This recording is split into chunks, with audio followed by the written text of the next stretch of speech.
Voilà. Bonjour, bonsoir. On commence notre quatrième cours d'anatomie pathologique générale qui va s'intéresser à la fibrose.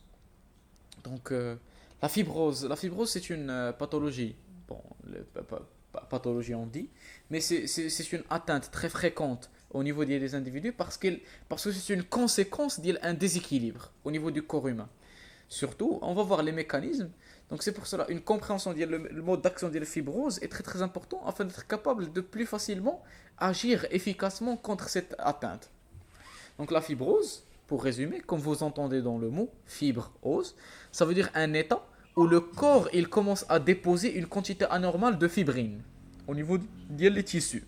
Par exemple, une fibrose au niveau du cœur, une fibrose pulmonaire, etc. Donc, c'est introduction, c'est une lésion élémentaire du tissu conjonctif.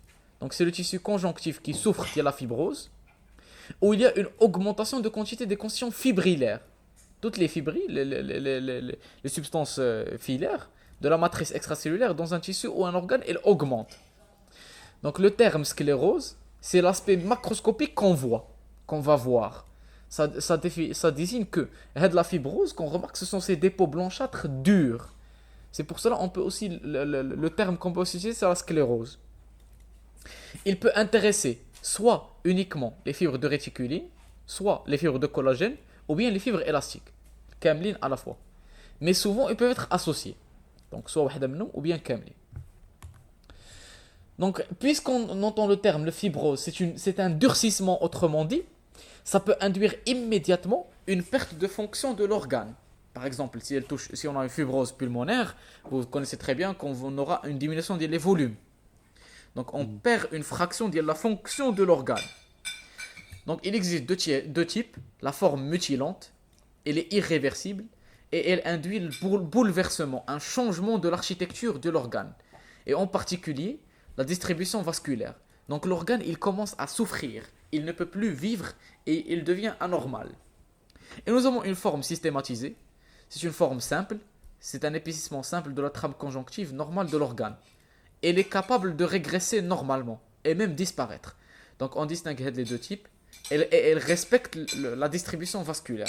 Donc la forme, on comprend immédiatement que la forme mutilante est plus grave que la forme systématisée. Donc les rappels, bien sûr, la matrice extracellulaire, elle est constituée des macromolécules. Donc ce sont les substances très grandes, notamment les filaments de réticuline, filaments l'élastine, etc. dont le rôle est le soutien mécanique des tissus, comme la peau. Si la peau, son tissu conjonctif, le derme ne contenait pas les fibres d'élastine, réticuline, etc., elle n'aura pas les caractéristiques qu'on connaît maintenant, les caractéristiques de déformabilité, etc. Et faciliter les échanges de messages via les molécules d'adhésion cellulaire et leurs ligands. Donc la substance fondamentale, la matrice extracellulaire, est très très importante. Donc on distingue trois groupes, notamment les protéines structurales fibreuses, les fibres, notamment le collagène, élastique et la réticuline. Et ensuite les autres les constituants, c'est les glycosaminoglycanes, les GHG, et les glycoprotéines adhésives, comme la laminine, la fibronectine. Donc ce sont des substances qui existent au niveau de la matrice extracellulaire, où si nous avons des dépôts anormaux, une constitution anormale de la matrice, ça induit la fibrose. Donc par exemple, lors des colorations spéciales, on peut avoir ce qu'on veut. Par exemple, lors de la coloration de trichrome de Masson, on a une coloration bleue du collagène d'un espace porte, comme vous le remarquez ici. Le collagène, il est coloré. Si nous voulions faire une coloration au rouge Sirius, on remarque les nodules hépatiques hyperplasiques régénératifs. Donc une coloration rouge, ça témoigne de la synthèse d'une nouvelle substance fondamentale, les fibres qu'on cherche. Aux colorations de vin liaison, on a une coloration rose, la matrice extracellulaire, comme vous le remarquez ici, avec les cellules dispersées. Donc les cellules. Les colorations spéciales qui aussi, oui. اش كنتي قلتي على داك؟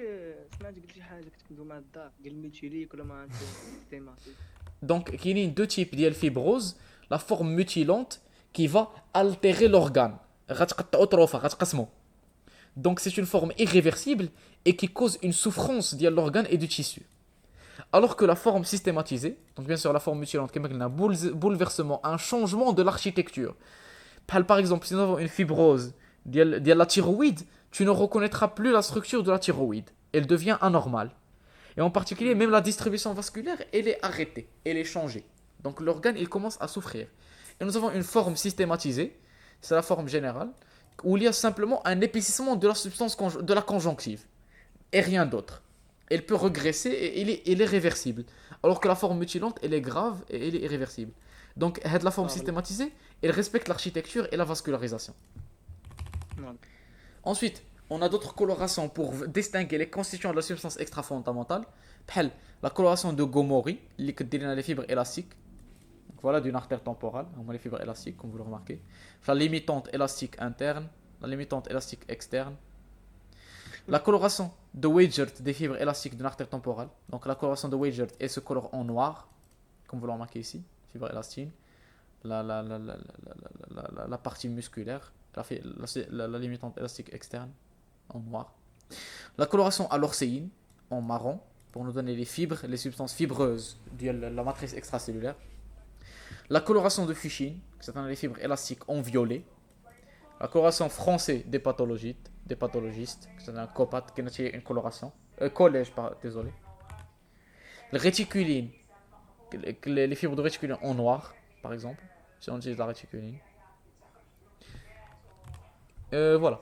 Donc les cellules de la matrice extracellulaire, notamment seulement les fibroblastes, et ce sont les cellules fibroblastes qui sont actives, désolé, et qui synthétisent tout. Ce sont des cellules fusiformes, capables de se proliférer et de s'activer en devenant des myofibroblastes. Vous vous rappelez les myofibroblastes, leur rôle. Elles synthétisent les constituants de la matrice extracellulaire à un rythme rapide, lors surtout des processus de croissance et à un rythme lent. Le rythme rapide, il se produit soit sous l'effet des hormones, ou bien sous l'effet de l'inflammation par exemple. Bon, l'inflammation, c'est que ça attaque les hormones. Les autres cellules qu'on peut trouver au niveau de la matrice extracellulaire, comme les cellules musculaires lisses, les cellules mésangiales, glomérulaires et les cellules périsinusoïdales. Donc ceci, les cellules, mais les autres constituants qu'on peut trouver au niveau de la conjonctive, de la couche conjonctive. Donc voilà, comme on a dit, il existe deux phénomènes au niveau de la substance, de le tissu. Un phénomène de synthèse et un phénomène de dégradation. Et le mécanisme qui va induire la fibrose, c'est soit une augmentation de la synthèse, due à par exemple un problème d'inflammation ou bien quelque chose comme ça, ou bien une diminution de dégradation, soit par une maladie génétique qui va diminuer les macrophages ou bien quelque chose qui va dégrader donc les cellules, donc les constituants, désolé. Et si l'équilibre il est perturbé, ça va induire alors une synthèse une substance fondamentale anormale qui contient une concentration excessive des fibres, ce qui va induire l'état de la fibrose qu'on reconnaît. Donc soit une augmentation de la synthèse, étape clé dans le développement de la fibrose, sous l'influence qui les facteurs de croissance notamment, synthétisés par les macrophages. Les principaux facteurs, si vous vous rappelez, TGF, PDGF, les FGF, IGF, EGF, etc. Et ensuite nous avons les cytokines, les substances vasoactives, etc. Donc l'accumulation des substances camelines, elle induisait une augmentation excessive de la synthèse de la substance fondamentale. Et vous vous rappelez très bien que la substance fondamentale qui est synthétisée et qui est jeune, elle avait des caractéristiques qui différenciaient d'une substance fondamentale mature. Donc dites-vous que c'est la même chose ici. Si nous avons une synthèse excessive, ça veut dire que la substance fondamentale qu'on a synthétisée, elle ne subira jamais sa maturation. C'est pour cela, si elle persiste sous cette forme, on peut avoir des dépôts anormaux de fibres qui vont nous donner la fibrose, l'état de fibrose. Ainsi qu'on peut aussi avoir une diminution de la dégradation. Cette dégradation, c'est un processus important. C'est un processus important pour garder une matrice extracellulaire mature et en quantité suffisante. Mais si elle diminue, ça va induire l'état de fibrose. Donc la matrice extracellulaire fait l'objet d'un remaniement continuel pour garder une substance mature. Résultat de l'équilibre entre la synthèse et dégradation. Cependant, si cette dégradation est anormale, bien sûr, cette dégradation est un processus normal qui permet d'assurer le renouvellement et intervient aussi dans un certain nombre de processus physiologiques. Et bien sûr, elle est sous la dépendance, ce processus est sous la dépendance d'enzymes, notamment les métalloprotéases qu'on obtient par les macrophages. Et leur action peut être inhibée par des inhibiteurs naturels, notamment les TIMP, les Tissue Inhibitor of Metalloprotease. Donc, il existe à l'état normal un équilibre de l'effet catabolique qui va dégrader de la substance fondamentale. Mais s'il est perturbé, ça va induire une accumulation de substances fondamentales immatures et qui ne pourra pas subir sa maturation proprement. Et alors, ça va nous donner la fibrose. Donc, l'aspect morphologique de la fibrose. Au niveau macroscopique, on remarque des dépôts blanchâtres durs. Donc, la consistance de l'organe qui devient plus dure. Et l'organe il devient déformé, il peut devenir déformé ou bien rétracté, et on remarque des zones blanchâtres comme on a dit. Et le volume, il peut être soit atrophique ou bien hypertrophique. La plupart des cas, c'est atrophique. Parce que comme on a dit, une fibrose mutilante, elle cause une redistribution de la vascularisation. Ça veut dire qu'une région, elle va commencer à souffrir. Et, voilà. Donc voici un exemple. Oui. ماشي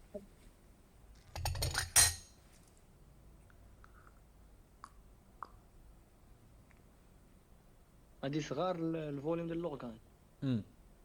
نقص الفاسكولار كتشوف بحال سميتو بحال في السيروز دو فوا.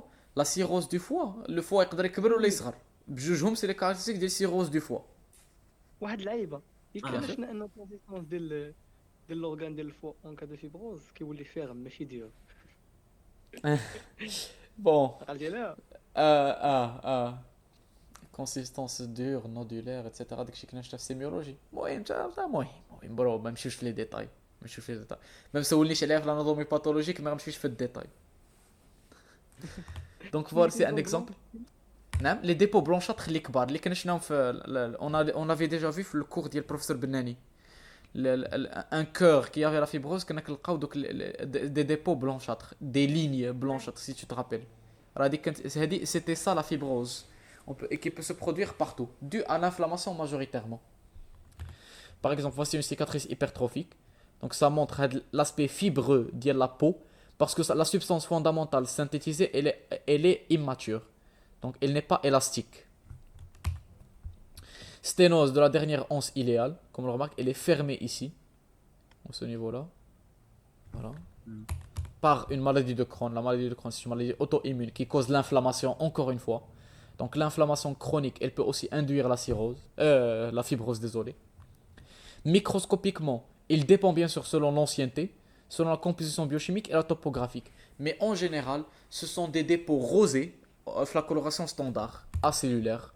Donc comme on le remarque ici, en fonction de l'âge, si elle est récente, qu'est-ce qu'on a une fibrose lâche, avec des collagènes de type 3 et 4, comme on le remarque ici, lâche. Si elle est ancienne, donc elle devient dense avec un collagène de type A, type 1, comme on le remarque ici. Elle dit c'est une fibrose. C'est bon? C'est bon jusque-là? No problem? دابا هنا ياسين بحال قلتي Oui. هذوك اللي فيبرو بلاست أها. كيسكريتيو بزاف هذوك لا ماتريس اكسترا سيلولير اللي أييه. منها فيها هذاك الكولاجين وداكشي Ah. ممكن يسكريتيو بزاف ديال داكشي اللي أها. هذوك لي بروتين ديال لا ماتريس اكسترا سيلولير اللي كيسدو ديك البلاصه اللي كيديبوزاو شي بلاصه باش يسدوها بحال La fibrose, c'est la substance extracellulaire elle-même qui est malade. كاملة مريضة. Qui va induire la fibrose. La substance fondamentale, normalement, qu'est-ce qu'on a une répartition normale. مثلا, par exemple, 30% collagène, 40% élastine, etc.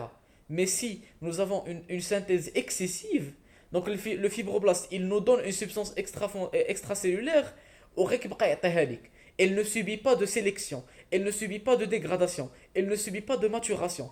Ce qui va nous donner une substance extracellulaire malade. Et c'est ce qui nous donne la fibrose. صح Elle-même, la substance extracellulaire, اللي كتعطيك la fibrose. C'est elle qui est malade.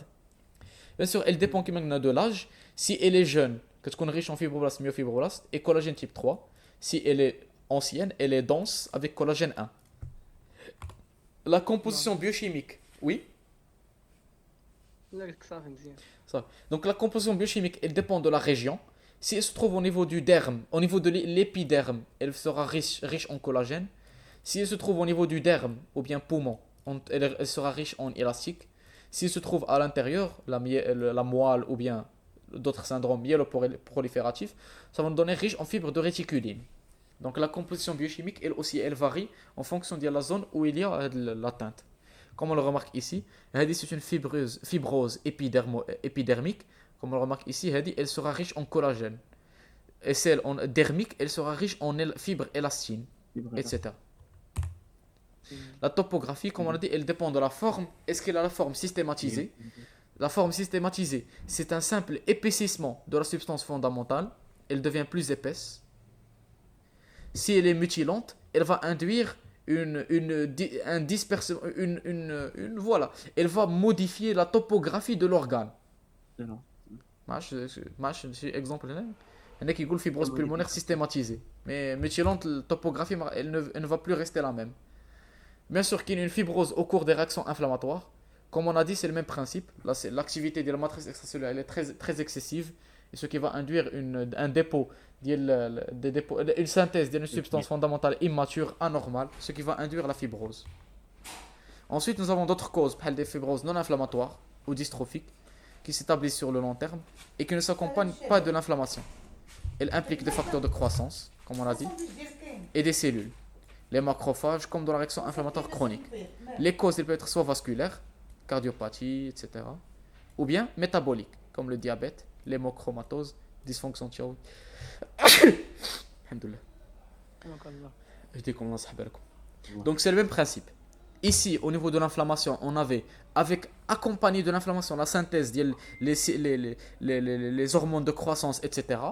Et si nous avons une autre cause qui pouvait faire le même effet, ça va induire la fibrose. Donc par exemple... Oui. Ah non.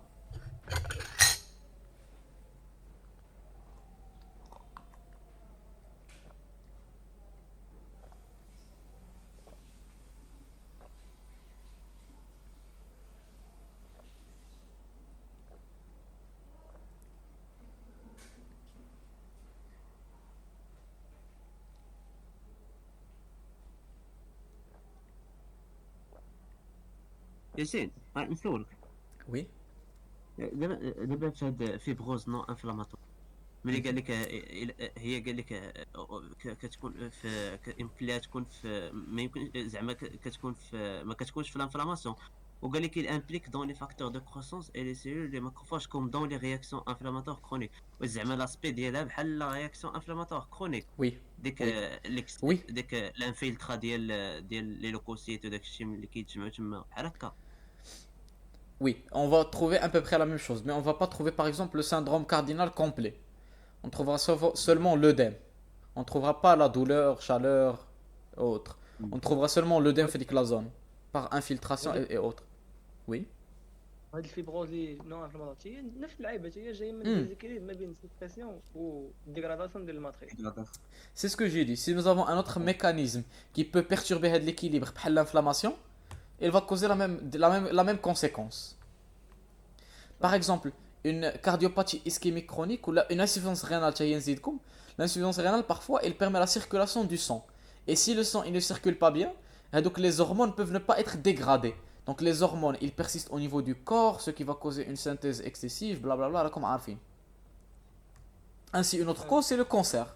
Si nous avons un cancer, مثلا des fibroblastes. Le fibroblast, il commence à synthétiser, blablabla, ce qui peut nous donner aussi fibrose. Donc fibrose du stroma des cancers. Donc voilà, le stroma des cancers, il devient fibreux. Parce que dès que la cellule elle est en activité excessive, et il devient anormal, etc. Quand le stroma est très fibreux, il est responsable de l'aspect dur et rétracté de certains cancers. C'est pour cela, on dit que le facteur de risque, mais c'est facteur de risque, le facteur de malignité d'un cancer, c'est une limite régulière dure. Ça témoigne que ce cancer, il est très actif et il a fabriqué une paroi de fibrose. C'est bon, vous avez compris par... Non? Limite régulier ou irrégulier? لا غير un nodule dur régulier. راه كتلقى بحال هكاك ما كتلقاش un nodule dur irrégulier كتلقى عنده une paroi propre كتورك عليك شكون داير عليه. زعما حتى لا ماتريس كتقاس. لا غير هذيك لا سيلول بديت كتسنتيزي دارت بها اون فيبروز دارت بها. Voilà. La fibrose, comme on a dit, c'est un processus actif où voilà, on a une perturbation de l'équilibre de la synthèse et de la dégradation de la substance fondamentale, ce qui va induire une synthèse une synthèse d'une substance fondamentale immature, anormale, et qui peut évoluer vers la fibrose et causer une perturbation de la fonction de l'organe. C'est pour ça qu'il est très très important de trouver d'une manière précoce la maladie pour rapidement être capable de la traiter et empêcher l'évolution. Parce que l'évolution, si elle devient mutilante comme on a vu, elle est irréversible. C'est bon? Oui. Très bien. بغيتي بليز نحبس الريكورد